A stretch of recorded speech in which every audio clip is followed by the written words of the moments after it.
Hey, what's up guys? It's me, Andy. Welcome into the studio. Today I am in the studio like most days, and I'm gonna talk with you about some guitar stuff because guitars are awesome. We love guitars.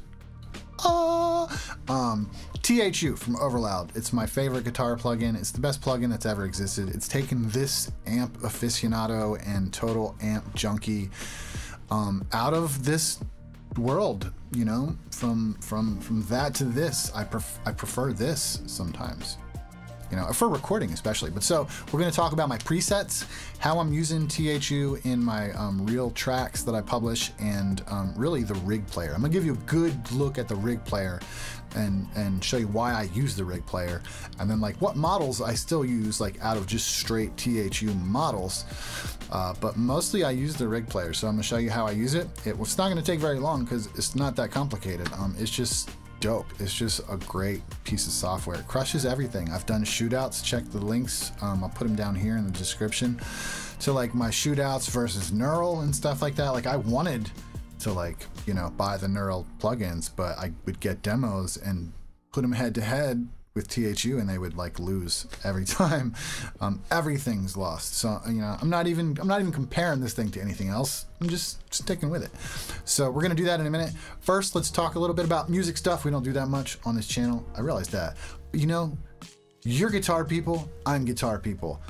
There's things that happen in the world that are relevant, like Dolby Atmos. Like, what the F is going on with the Atmos stuff, right? So you'll see there's videos popping around. It's lots of news lately.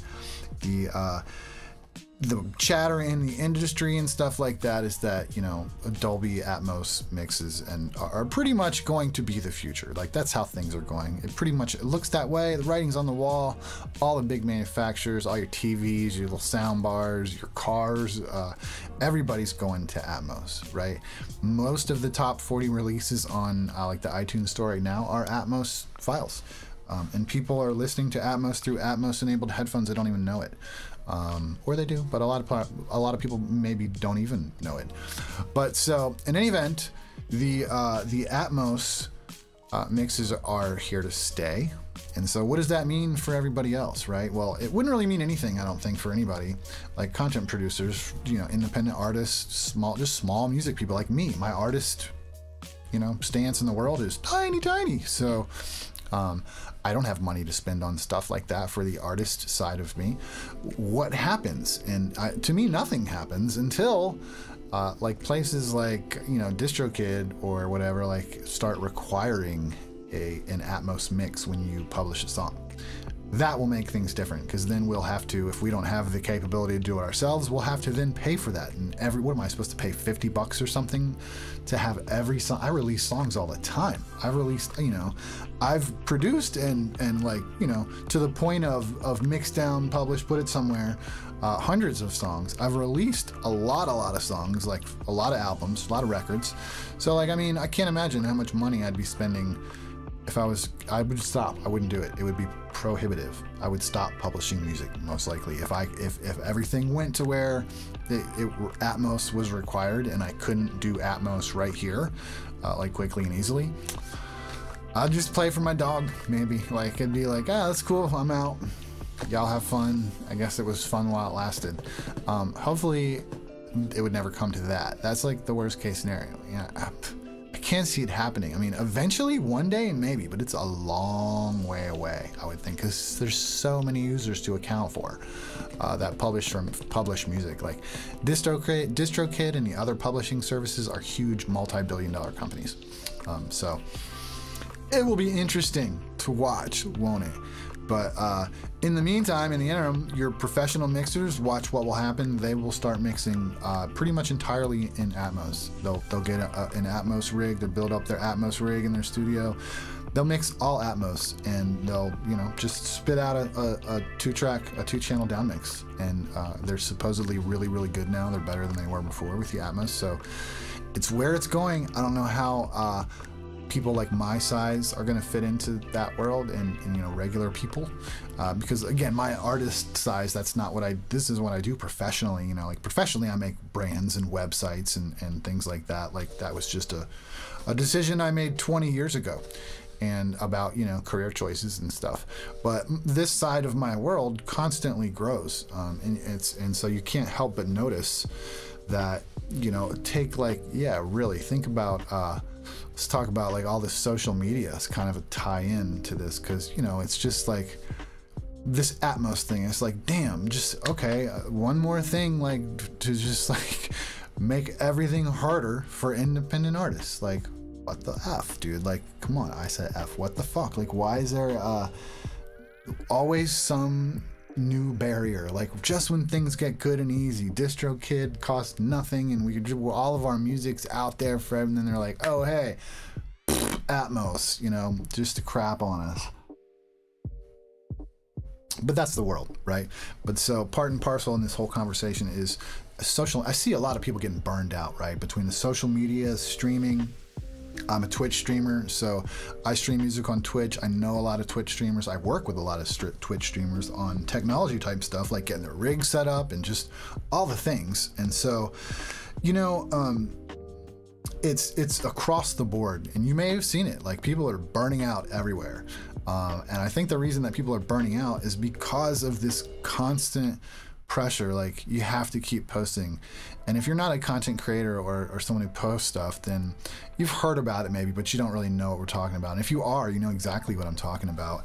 And you know, I was thinking about it. It's an odd difference, right? It's a weird kind of a thing, because I've always been a content creator, right? I realized, like, I've always been doing this, and you know, I've always been making little videos, making little things to, like, when I send, you know, like, hey friend, hey whoever that I send, you know, like, I might post it, even back then, you know, like when Instagram and Facebook were really new, I might post a little thing about it. But that's how I would get people to be interested and listen to what I was producing and putting out there, was you know, the little enticement things. But I made them on my schedule. I made them when, just like I do music. I'm not a music writer or composer that, like, you know, has a little notebook of ideas, or I have this song I want to write. Like, that's not how I do music.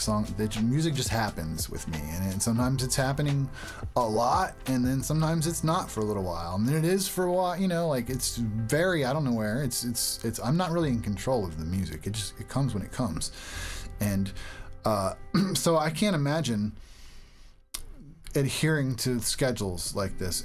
But I see it, because, like I said, sometimes I'll be doing things a lot. Anytime when I'm posting a lot, say to Instagram, anytime I start posting a lot, all the numbers elevate, everything starts going up. It's like, oh, look at that. And as soon as I stop doing that, they all tank. And then I might throw some up, it gets nothing.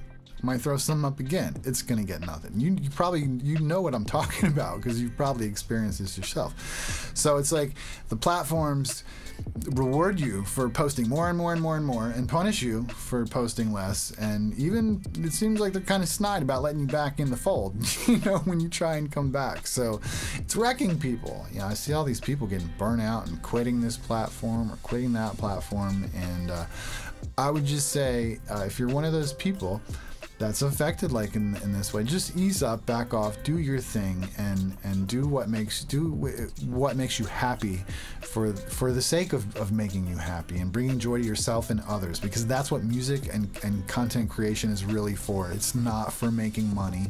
It's not for, I mean, some people it is, but if trying to do that is making you unhappy, then I say it's not for making money, because that didn't work out for you.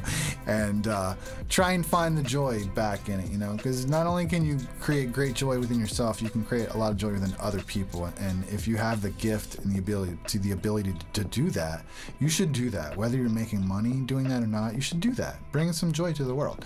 So that's what I'll say about all that. Now let's talk about this band. I can't even remember their name. I knew I'd have to put it on my phone so I'd remember. I have to check. Sleep Token, The Summoning, right? The most popular band in the world right now. If you don't know them, check them out. Like, look them up on Spotify or YouTube's, whatever.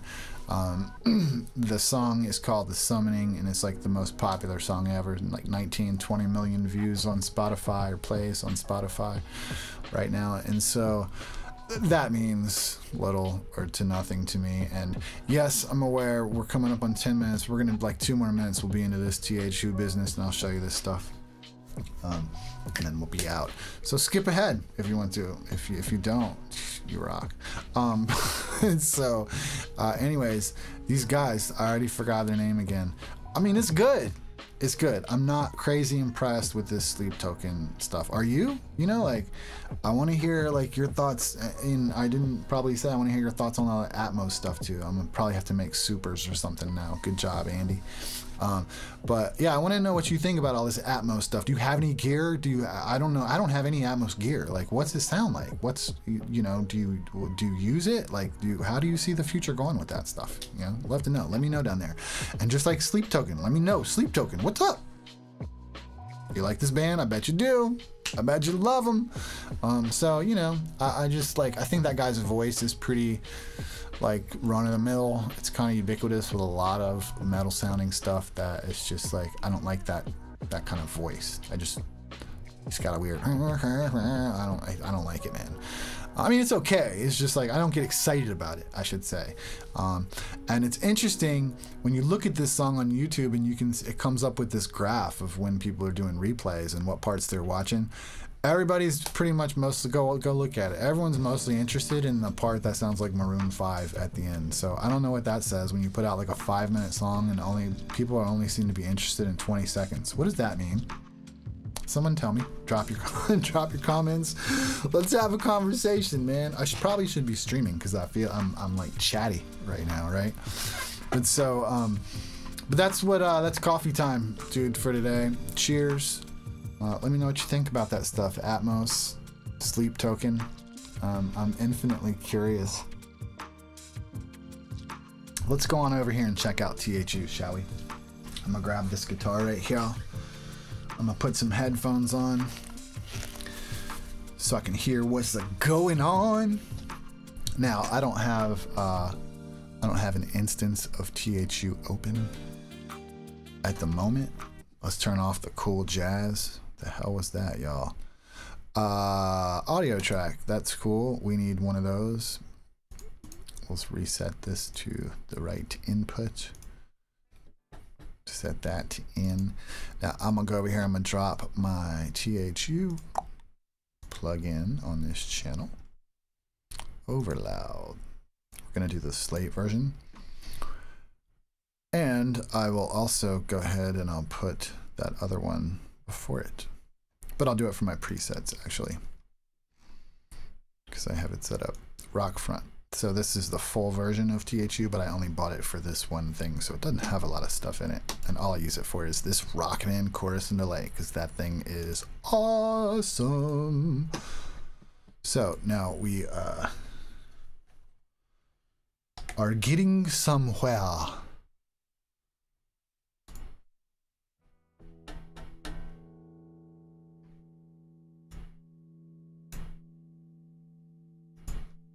All we need now is an amplifier.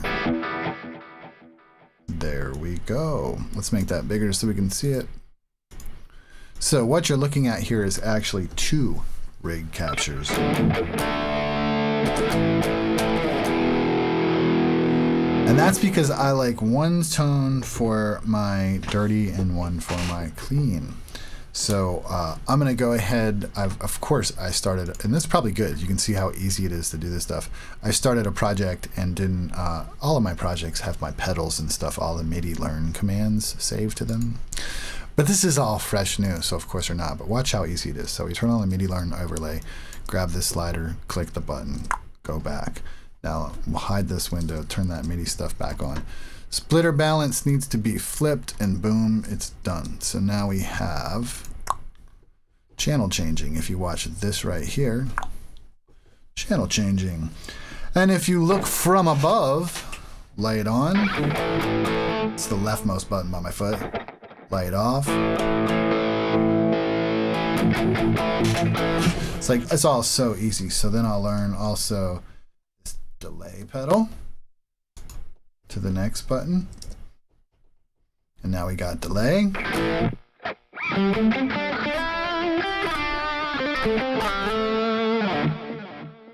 Easy enough.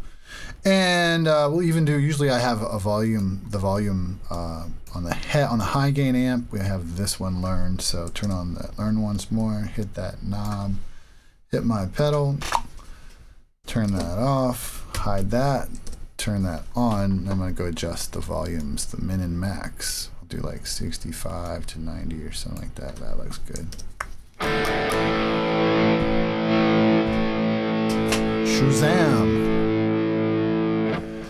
And that fast, we've got the Nectar Pacer all set up to control the rig. So, as we're looking at this, I'll zoom this in a little bit for you. Here's what we're looking at. The rig capture is this device right here. It looks like a Kemper or something. And so over here you have a splitter. This is a native little thing, utility inside of THU. And so when I hit that foot switch, you can see it changes from top to bottom. It's a slider. It could go anywhere, but all the way one way, all the way the other way. So before that, obviously you can see I've got some pedals. And I'll say, all these pedals are stupid good, dude. So the gate always has to be on. Because, you know, we're talking about high gain amplifiers that are noisy. So with no gate, with gate. Thank you. Compressors, I just like them. Personal taste, I like the compressor to be on. It gives a little auto wah. Sometimes I use it. This Octaver is super cool.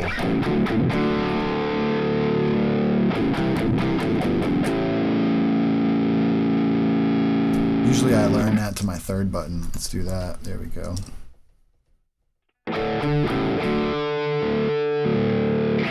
Phaser. If I don't have that Rock Band thing that I'm going to show you in a minute, the phaser is always on. It just gives you a little stereo spread, right? There's off.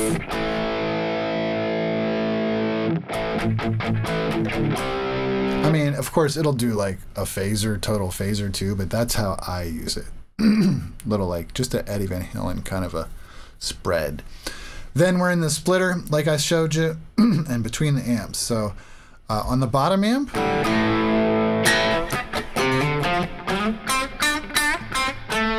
this is just what I like for a mid-gain, you know, like low-gain tone. Like, where's this channel?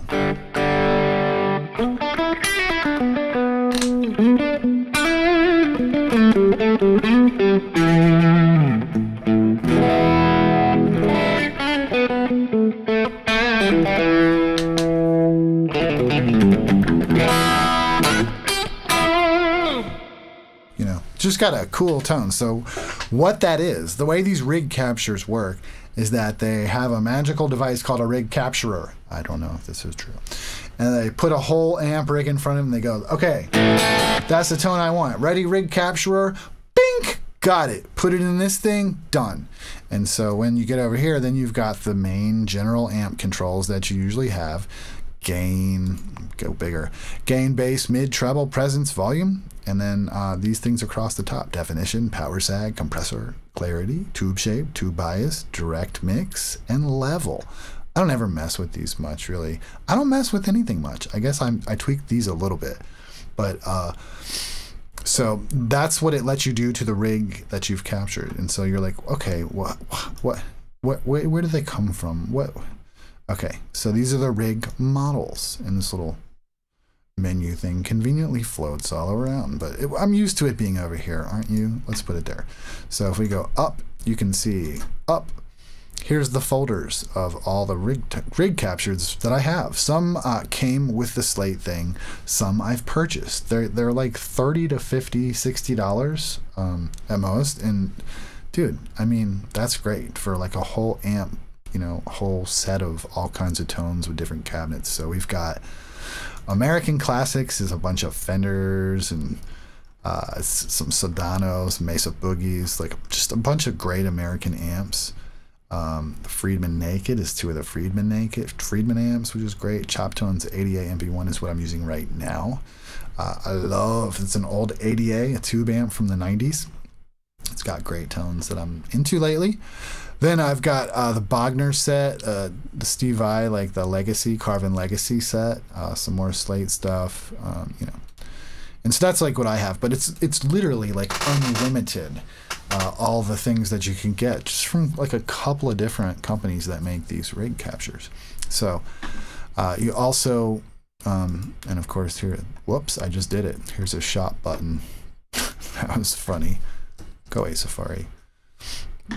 Yeah, and try rigs. So you can get the stuff from down here. Now, you can change your cabinet out if you have, you know, other cabinet stuff happening or with stuff that's built in. So you have like full functional capability with all that stuff. So this is the exact same thing. It's just the split off of the other channel. I do have a tube screamer in front of this channel. Let's hear what it sounds like.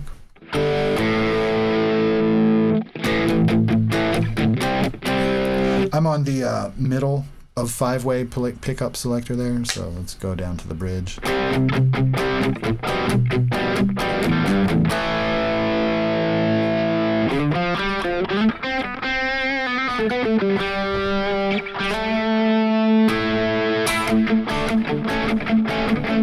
Let's turn it on.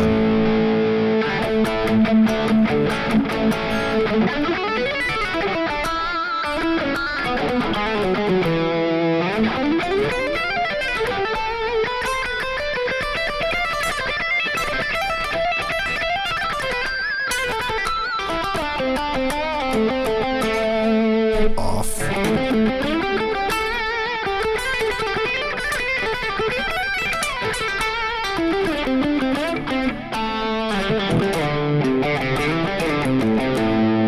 So even with that, it's pretty good, but that tube screamer tone is in there.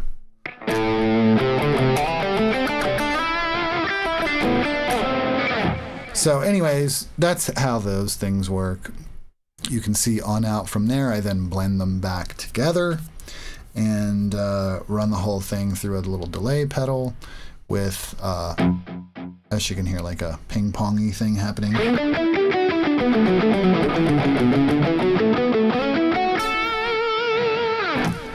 And that's the chain. And for almost all of my guitar stuff, it's something just like this. It's this 2-amp type patch. All of my, like, you know, guitar in my lap while I'm performing. This is like my main performance patch. If it's not that, it's this one, which is just the same.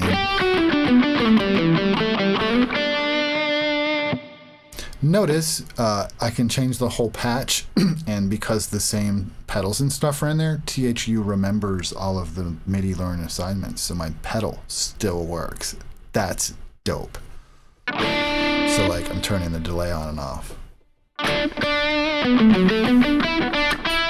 So this preset has a Soldano Hot Rod 100.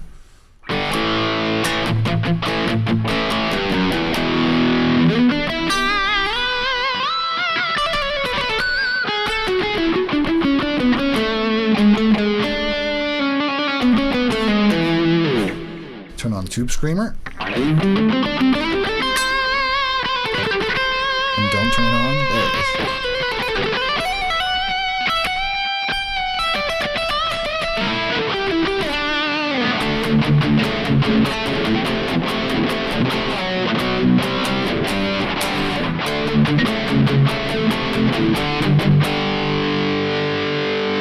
What a tight tone. And then this one, I've also got the MP1, the ADA, for the clean sound.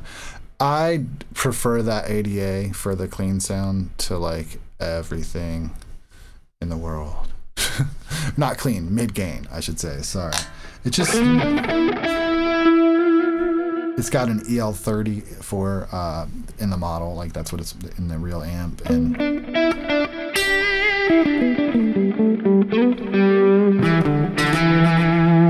I can hear it, man. I love an EL34, and I can hear that, and oh, I love it. So other videos, I've been all through a lot of my different presets. You can check those out. I won't bore you with it now. I will show you, since we've been talking all about this rig player. Now, when do I not use the rig player? There are some things that I do like to do differently. And so, similar to it, we have my Mesa preset.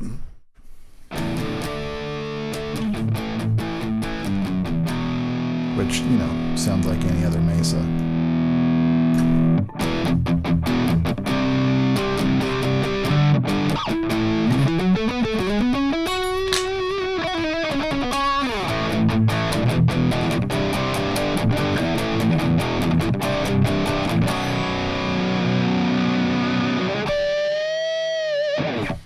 So Mesa, and I'll use that for tracking mostly when I'm doing adding left and right and middle and different tracks. I also use this England, which is the Engel model. You know, same thing. There's a burn sphere that I use. Oh, that's it. Like same preset, different stuff. And that's really kind of all that I use for tracking in terms of these models that are just those models. Typically, most of my stuff is in this. So let's turn this phaser off, and one last coolness thing to show you, and that's the THU Rock Guy chorus delay. This is a model of a Rockman chorus delay. It's off, on.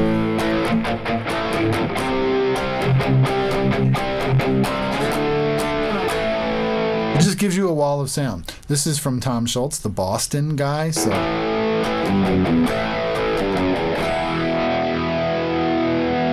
More Than a Feeling, like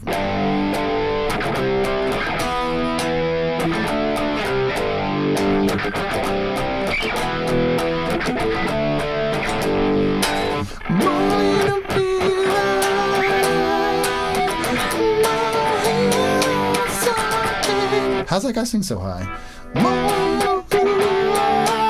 Who knows if it's in that key either, right? But so you know that tone, dude.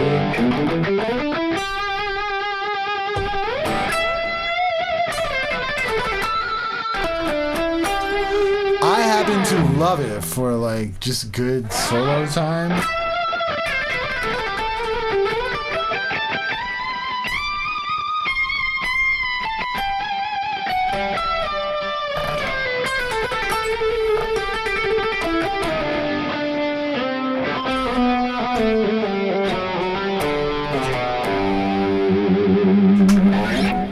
So, that's my time, guys. Thank you for watching. Thanks for hanging out. I'll promote my things if anyone's watching still. alwaysandy.co. There you can get for $10, $20, $30 all kinds of lessons from me directly about how to do full-on Ableton productions and streaming. Get your Twitch stream happening. Get your YouTube stream happening. It's all there. It doesn't cost hardly anything. Discount codes rock.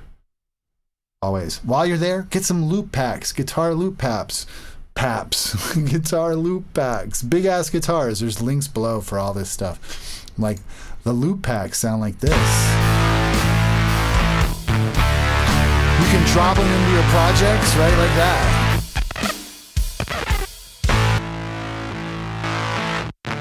One loop, two loop, three loop, bass loop. Yeah, I even put guitar or the bass and drums loop in for all the loops. So go get you some of that action too. The links are all down there. And so past that, don't kill yourself posting too much shit in the world. The world doesn't need it. Just post what you want. There's enough, right? Right? Do what makes you happy. Cheers. Rock your day. I don't know why I just pointed at you. That feels kind of aggressive. It's like, yo. What are you going to do, man? Ciao.